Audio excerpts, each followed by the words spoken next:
before we get into week 3, let's go through week 2 a little bit. Not only in NFL, it could be in college football. I just want to talk about the good and the bad from the football week. We're all going to have some observations from this past football week, some good, some bad. I'm going to kick it off. And I don't want to, sour my good with the bad. I'm actually going to kick off with the bad. I'm going to break my own rules. And some bad from this past football week, I would have to say, is the Carolina Panthers. Undoubtedly. Just bad all around, bad football, bad ownership. They've pretty much just stolen the Dan Snyder aura from me and Zoo's Washington Commanders with their owner and David Tepper, who is, my God, bad. Like, he's reaching in. We've seen the coaching turnover since he took over a few years back.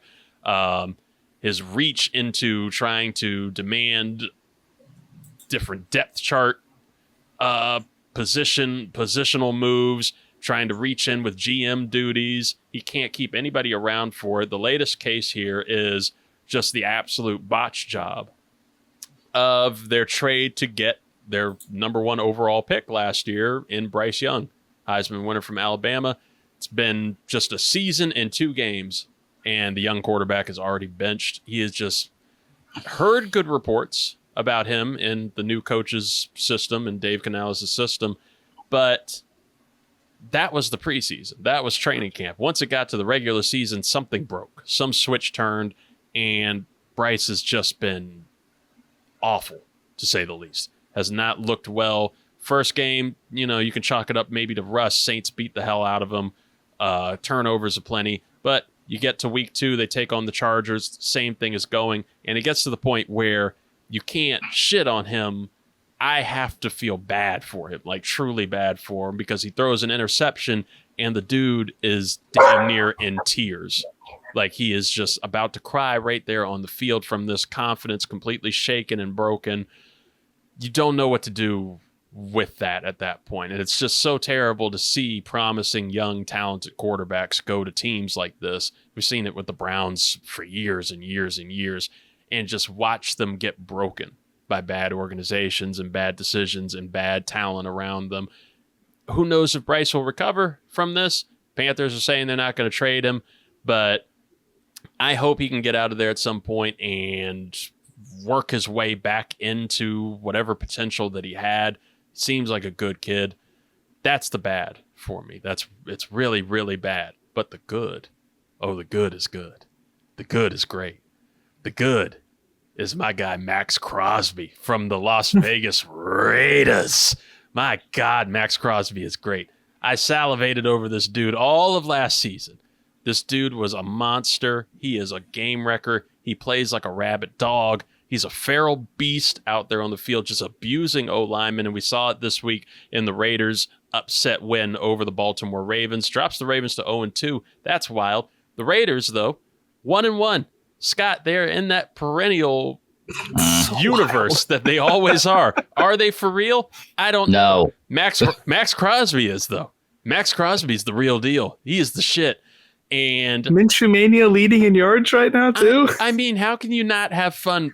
The NFL is more fun when Gardner Minshew is leading success, or middling success, whatever the Raiders can be called. Brock Bowers is the truth too. Brock Bowers is damn good.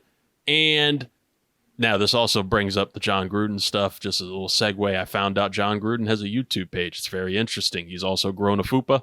He's doing well. And it's very fun watching him scream at a whiteboard. That's just a little discovery I made. He might be the Panthers' next head coach. Who knows? But I'm just saying. my good, Maxx Crosby. That dude is a fucking game wrecker. I hope he keeps the season up. I hope he can go for Defensive Player of the Year this year, whether the Raiders are for real or not. I know that guy is. That's my good. That's my bad. Thoughts, concerns, moving on. Scott, what do you got?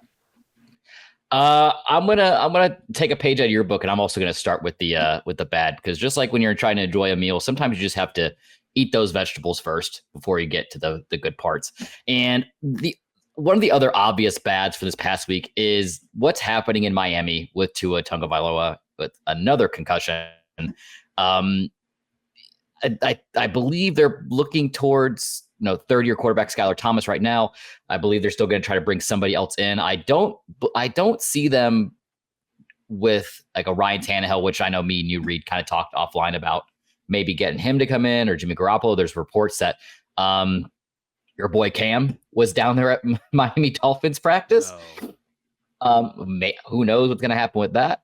But no, the Dolphins are in dire straits. I know they were one of the favorites to make a really big push deep into the playoffs. As of right now, Tua's on the IR, and they are taking their time with him, as they should be, especially with health concerns. Because what is this? His fourth concussion in the last 2 years? Third confirmed. Third confirmed is that questionable one where he kind of fell on the field and they said it wasn't a concussion. Yep.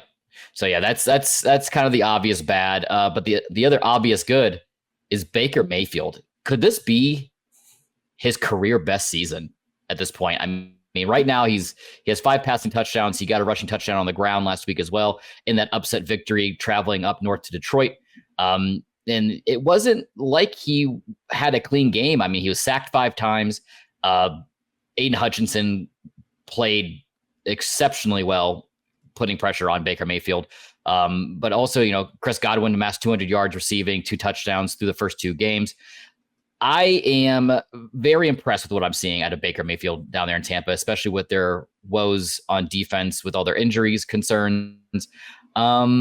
It makes me hopeful, since the other Florida team that I root for hasn't lived up to snuff this season. So at least I can enjoy the NFL side. Been a bad year in Florida for football, outside in the college realm, at least. But again, more on that at the 323 College Shame Day every Saturday morning, where you can hear some pain and some joy. Zoo, more pain. What do you got on the good and the bad? On the good, Saints 44, Cowboys 19. Hey, that gets Did I miss my pick? Sure. Was I mad about it? Not at all. He just faded himself. American, 40 plus fantasy points, 4 touchdowns, shitload of rushing yards. That was just an absolute slaughterfest. Good for the Saints. I love it. One of the bads is going to be that's the game I'm trying to go to for the Commanders this year. Not even going to be mad about it. That was awesome. They made my day more than the Commanders winning without a single touchdown. Good for the Saints. Thank you, Saints. Fuck them boys. The bad. What was the bad that I had? Because I literally just came up with it. What's going on with Caleb Williams? Such a hyped up quarterback, savior of the franchise, so cerebral, makes all these amazing plays. I mean, I don't like the Bears, so this is entertaining for me. But for the NFL, for the sake of entertainment, for the sake of people who are on his dick all off season, what's going on, guys? How can the Bears still not figure it out with all these weapons and his defense and these 2 first-round picks? What's going on with the Bears, guys? I think it was a stat that I saw that none of the rookie quarterbacks that are starting, between all, I think 4 of them, it's Jaden, Caleb, Bo Nix, and is there a 4th one that's starting right now? Not sure if there is, but no. Between the rookie quarterbacks that have been starting, there hasn't been a touchdown thrown by any of them. Nope, JJ McCarthy's lumped in there too. He hasn't had one either. Yeah. Drake May. Yeah. But our boy hasn't thrown an interception, so that's right. That's a good one. And he's run for 2 touchdowns, so we'll take that. But God damn it, you will never see somebody's energy and vibe sap faster than me when I was looking up from my plate, being a happy fat ass during that game, and watching Jeff Driscoll walk onto the field, not knowing what the fuck just happened because I was my beard deep in chicken wings. Oh.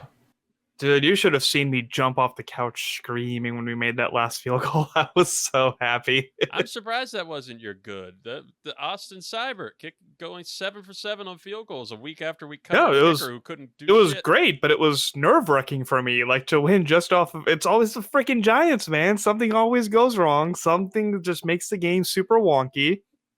And I was just super uncomfortable the whole time. But to open my phone and just see how bad Dallas was getting their asses handed to them just brought me genuine joy.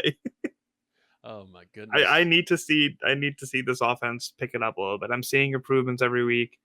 Defense is still non-existent. I mean, this isn't a Commanders Giants feedback talk, but there's a lot more I need to see there. I'm happy that we won, but it was very stressful. Luis, close us out here. You're good. You're bad. The good, death taxes, and players doing better when they leave the New York Jets. Sam motherfucking Darnold. I saw that same thing for leaving the Panthers, Darnold and Baker. Yeah, Baker leaves the Panthers. Sam leaves the Panthers and the Jets and has a resurgence here in Minnesota. Who knew that if you had a top 3 wide receiver, it makes your life easier? So look for Bryce Young and Zach Wilson to do better 3 years from now in like San Francisco and Detroit, respectively. Yeah, that's the good for me, seeing the resurgence. I mean, I think it was the NFL guys that were saying, don't draft Zach Wilson, draft an O-line, a wide receiver, and keep developing Sam Darnold. And they didn't. They drafted Zach Wilson instead. And look, Sam Darnold's actually doing, throw it up to Justin. When in doubt, throw it up to Justin. The bad, and it makes me happy to say this, the New York Football Giants.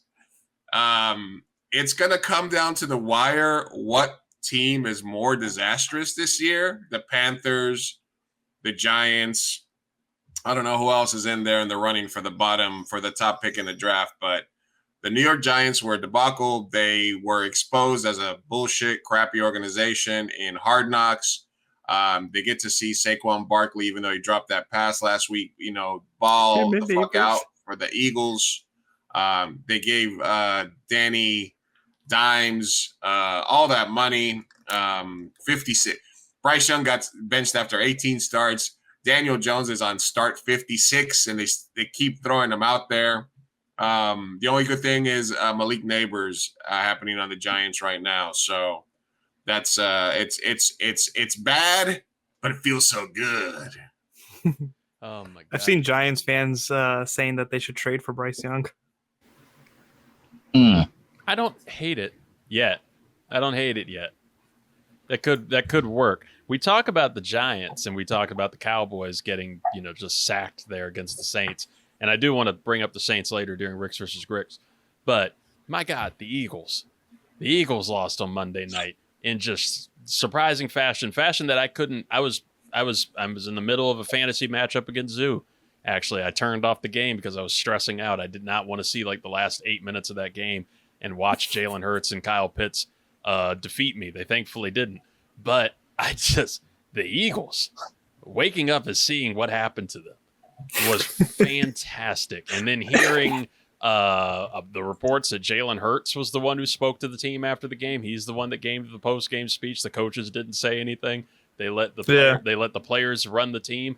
And it leaves me with the legit question, what does Nick Sirianni do there besides be a cheerleader and hang out with Big Dom? And Bill Belichick was at that game. He was there as part of Monday Night Football coverage. Was he there strategically? Was he there watching the Philadelphia sideline? Just, trying to weasel his way in? Maybe. I mean, it also comes down to, like, was it Sirianni or was it Steichen and Gannon? Like, what's the actual success formula there?